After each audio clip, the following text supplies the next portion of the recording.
Hi friends, ഇത് ഉപയോഗശൂന്യമായൊരു ഫ്രിഡ്ജാണ്. ഇത് വീടിനുള്ളിലെ തന്നെ ആവശ്യങ്ങൾക്കായി എങ്ങനെ പ്രയോജനപ്പെടുത്താം എന്നതാണ് ഇന്ന് നമ്മൾ ചർച്ച ചെയ്യുന്നത്. ഉപയോഗശൂന്യമായൊരു ഫ്രിഡ്ജ് കുട്ടികളുടെ കയ്യിൽ കിട്ടിയാൽ അവരതിൻ്റെ ഡോർ അഴിച്ചു മാറ്റി വെള്ളം നിറച്ച് അലങ്കാര മത്സ്യങ്ങളെയോ ആറ്റുമത്സ്യങ്ങളോ അതിൽ നിക്ഷേപിക്കും. കാക്കയും പൂച്ചയും മീൻ കട്ടുകൊണ്ട് പോകാതിരിക്കാൻ ഒരു വലയും ഇടും. ഇതിൽ വരാൽ കുഞ്ഞുങ്ങളാണ്. ഞങ്ങളുടെ അയൽക്കാരൻ തുമ്പം കുഞ്ഞും അവൻ്റെ ചേച്ചി തുമ്പിപ്പെണ്ണും ചേർന്ന് വളർത്തുന്നതാണ്. ഇതുകൂടാതെ മീൻ കച്ചവടക്കാരില്ലേ, ഐസ് ബോക്സ് ആയിട്ടും ഇത് ഉപയോഗിച്ച് ഞാൻ കണ്ടിട്ടുണ്ട്. എൻ്റെ ശ്രദ്ധയിൽപ്പെട്ടിട്ടുള്ള ഉപയോഗങ്ങൾ ഇവയൊക്കെയാണ്. മറ്റുപയോഗങ്ങൾ നിങ്ങളുടെ ശ്രദ്ധയിൽപ്പെട്ടിട്ടുണ്ടെങ്കിൽ അതൊന്ന് കമൻ്റായി ഇടണേ. ഇനി ഇത് വീടിനകത്ത് എങ്ങനെ പ്രയോജനപ്പെടുത്താമെന്ന് നമുക്ക് നോക്കാം. ഫ്രിഡ്ജൊന്ന് നമുക്ക് തുറന്നു നോക്കാം. ഫ്രിഡ്ജ് നമ്മൾ സാധാരണ വൃത്തിയാക്കുന്നത് പോലെ ആദ്യമൊന്ന് വൃത്തിയാക്കാം. അതിനുശേഷം നമുക്ക് ഫ്രിഡ്ജിലെ റബ്ബർ ബീഡിങ് മെല്ലെ അടർത്തി പുറത്തേക്കെടുക്കണം. റബ്ബർ ബീഡിങ്ങിനുള്ളിലെ അഴുക്കുകളെല്ലാം ഒരു കോട്ടൺ തുണി ഉപയോഗിച്ച് നന്നായി ക്ലീൻ ചെയ്തെടുക്കാം. അപ്പോൾ ഫ്രിഡ്ജ് കുറേ സമയം തുറന്നു കിടക്കട്ടെ. അപ്പോൾ ഫ്രിഡ്ജിൽ ബാഡ് സ്മെൽ വല്ലതും ഉണ്ടെങ്കിൽ അത് പോയി കിട്ടുകയും ചെയ്യും. ഉപയോഗിച്ചു കൊണ്ടിരിക്കുന്ന ഫ്രിഡ്ജിലും ഇടയ്ക്കൊക്കെ ഇതുപോലെ അതിലെ റബ്ബർ ബീഡിങ് ഊരി അതിലെ അഴുക്കുകളും മറ്റും നീക്കം ചെയ്യുന്നത് ബാഡ് സ്മെല്ല് ഒഴിവാക്കാൻ നന്നായിരിക്കും. റബ്ബർ ബീഡിങ് ഇടുന്ന ഭാഗത്തെ പൊടിപടലങ്ങൾ ഒരു തുണി ഉപയോഗിച്ച് നീക്കിയ ശേഷം ഈ അറ്റം കൊണ്ടുവന്ന് ഈ കോർണറിൽ ഇങ്ങനെ അമർത്തി പിടിപ്പിക്കുക. അവിടെ നിന്ന് തുടങ്ങി മെല്ലെ ഇങ്ങനെ അമർത്തി പിടിപ്പിക്കണം. ഓരോ കോർണറിലും നന്നായി ഉറപ്പിക്കുക.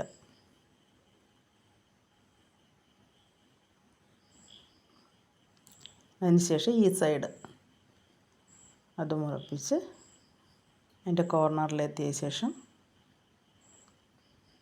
താഴേക്കും ചെയ്ത് കൊടുക്കണം. എയർ ബീഡിങ് നന്നായി ഫിറ്റ് ചെയ്തു. നമ്മൾ ഇപ്പോൾ ഉപയോഗിച്ചിരിക്കുന്ന ഫ്രിഡ്ജിൻ്റേതാണെങ്കിലും ഇടയ്ക്ക് ഊരി ഇത് ക്ലീൻ ചെയ്യുന്നത് നല്ലതായിരിക്കും. ബാഡ് സ്മെല്ലൊന്നും ഉണ്ടാവില്ല അതെപ്പോഴും ക്ലീൻ ചെയ്തുകൊണ്ടിരുന്നാൽ. ഓക്കെ ആയാലോ? നന്നായി അടയുന്നുണ്ട്. ചുമ്മാ ഒന്ന് തുറന്നു അടച്ചൊക്കെ നോക്കി ഉറപ്പുവരുത്താം. ഇനി ഇതിനുള്ളിലേക്ക് എന്തൊക്കെ സാധനങ്ങൾ വയ്ക്കാമെന്നാണ് നോക്കേണ്ടത്. നിരന്തരം ഉപയോഗിക്കാത്തതും ഉടഞ്ഞു പോകാൻ സാധ്യതയുള്ളതുമായ കുറച്ച് സാധനങ്ങൾ ഇതിലേക്ക് നമുക്ക് വെച്ചാലോ? പൊടിപടലങ്ങൾ ഏൽക്കാതെ പാറ്റയുടെയും പല്ലിയുടെയും ശല്യമില്ലാതെ വയ്ക്കാൻ പറ്റുന്നത് നല്ല കാര്യം തന്നെയല്ലേ. എൻ്റെ അടുക്കള ചെറുതാണ്, അതുകൊണ്ട് തന്നെ എല്ലാം വിശാലമായി നിരത്തി വെക്കാൻ പറ്റാറില്ല. ഞങ്ങളുടെ വീട്ടിൽ അംഗസംഖ്യ ആകെ 3 കുറച്ച് കപ്പുകൾ, ഗ്ലാസ് ബൗളുകൾ, സ്റ്റീൽ പാത്രങ്ങൾ ഇവയൊക്കെ നമുക്ക് ഇതിലാക്കാം. ഗസ്റ്റൊക്കെ വരുമ്പോൾ നമുക്ക് എടുത്ത് ഉപയോഗിച്ചാൽ മതിയല്ലോ. ഞാൻ ഏറെ ഇഷ്ടത്തോടെ സൂക്ഷിക്കുന്ന കുറേ ജ്യൂസ് ഗ്ലാസ്സുകളൊക്കെ ഉണ്ട്. ഹസ്ബൻഡ് മദ്യപിക്കാത്തതുകൊണ്ടേ ഇതിനകത്ത് ജ്യൂസും ഐസ്ക്രീമൊക്കെ നിറയാറുള്ളൂ കേട്ടോ. അതിൽ ഭംഗിയായി അടുക്കി വയ്ക്കാവുന്നത്രയും പാത്രങ്ങൾ വയ്ക്കുക. അടുക്കളയിൽ സ്ഥലസൗകര്യം കുറവായപ്പോൾ ചെയ്തു നോക്കാമെന്ന് വെച്ചതാണ്. ഇനി ഇതിനകം ഒന്ന് കണ്ടാലോ? ഒരു സൈഡ് മുഴുവൻ കപ്പുകൾ,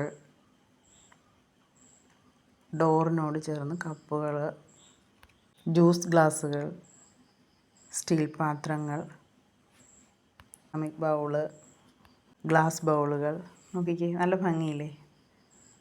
പ്ലേറ്റ് എല്ലാം. ഞാൻ ഹാപ്പിയായി കേട്ടോ, എനിക്കിഷ്ടമായി. നിങ്ങളും കേടായ ഫ്രിഡ്ജുണ്ടെങ്കിൽ ഇതുപോലെ പ്രയോജനപ്പെടുത്തുമല്ലോ. വീഡിയോ ഇഷ്ടമായാൽ സബ്സ്ക്രൈബ് ചെയ്യണേ. ലൈക്കും കമൻറ്റും മറക്കല്ലേ. അടുത്ത വീഡിയോയിൽ കാണാം. Bye bye.